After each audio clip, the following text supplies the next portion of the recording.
Hey, my name is Kyle and thanks for watching. Now, I know not everyone can simply drop everything and move to India, so I wanted to share my most life-changing lessons that I learned during my time in the ashram and show you just how I've integrated them back into my daily life in Cape Town.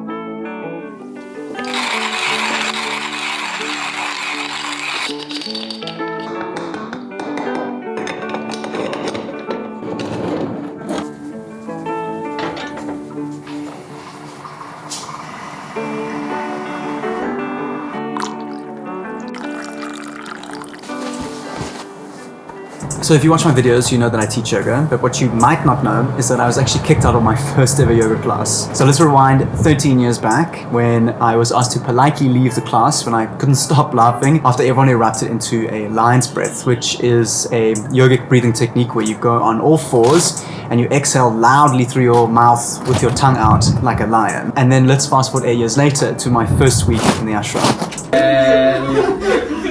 Exhale.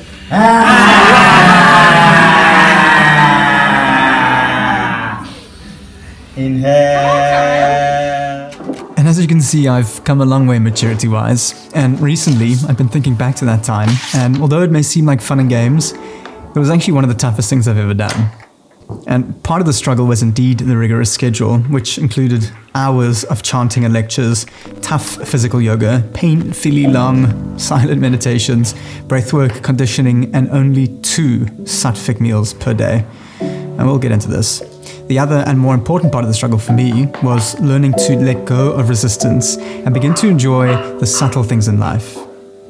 And you may find yourself asking, as did I, why did I sign up for this willingly? And overwhelming waves of doubt and skepticism came and went throughout my time there. And I still remember how foreign and strange yoga was and how tough it was for me to keep an open mind, especially with all my bad habits and anxiety and the busy mind. In the end, like anything worthwhile and transformative, I had to surrender to the experience, sit with my discomfort, learn to enjoy the beginner's mind, and stick it out, even when I wanted to quit. And while yoga makes us think of working out in a TikTok and booty pop and downward dog or a handstand, yoga at its root is actually very different. Yoga is the management of your energy. It's the joyful participation in both the ups and downs of your life, and so much more than just stretching your loins and 15-second tutorials. And I could do a whole post on what I learned about food alone, but for now, know that this is what I learned. What you eat affects how you feel. A seemingly simple concept that finally clicked for me here. I've experienced food making me feel worse, but I didn't realize I could feel so much better.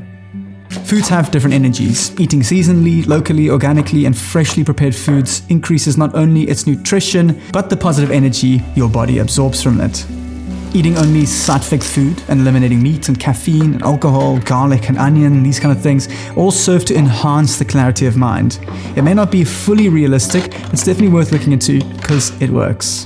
The act of creating, offering, and sharing food can be a spiritual experience in life purpose.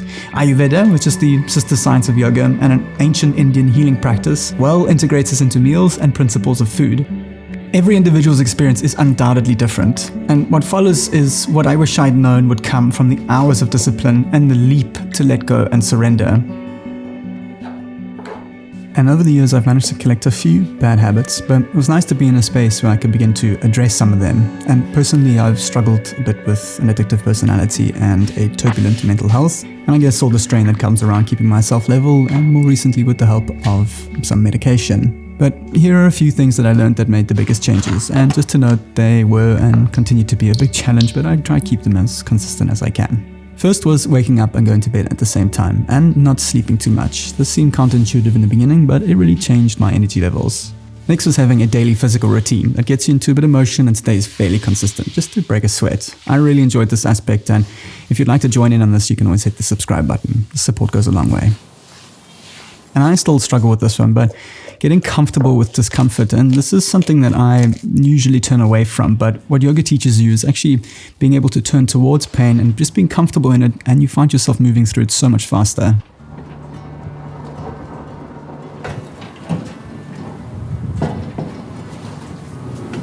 Okay, so I'm actually making the fire because my oven doesn't work. It's just not nearly hot enough to make the bread. The fire is normally cool.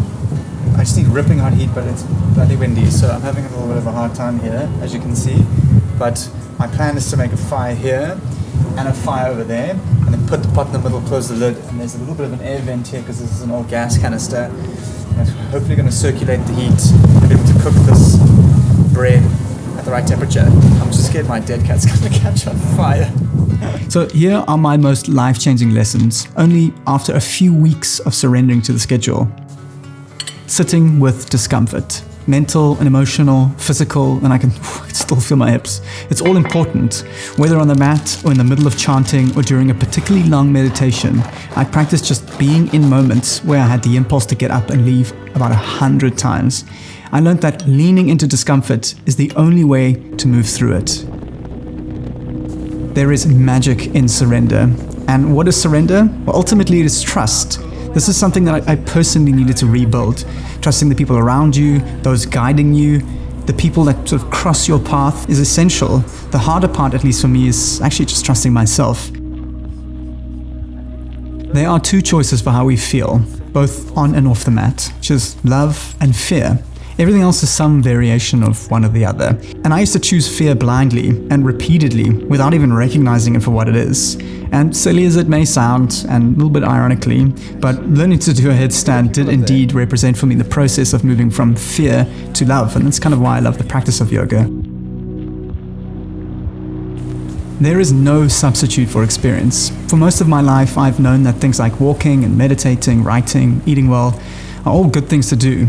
Often my practice of those pursuits were limited to this widely accepted and shallow belief. But it wasn't until I pushed past the what and how and into the why, feeling the benefits through my own yogic experience, that these ideas became understood and truly valued. And you can try one of my classes to experience the same thing yourself.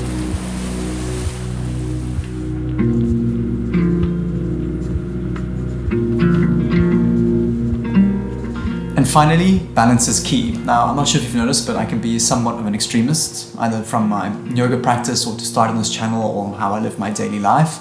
But balance is a theme that comes up for me again and again. And the one thing I appreciated most about my experience, other than the fact that there was a strict schedule or heavy demands, was that all the information was presented in a graceful and balanced fashion, leaving lots of room for your own interpretation and individual take on whatever it is that you're exposed to. And I try and bring this in through all my teachings. And the ashram experience for me was both very appealing and infuriating, very challenging, but very, very rewarding.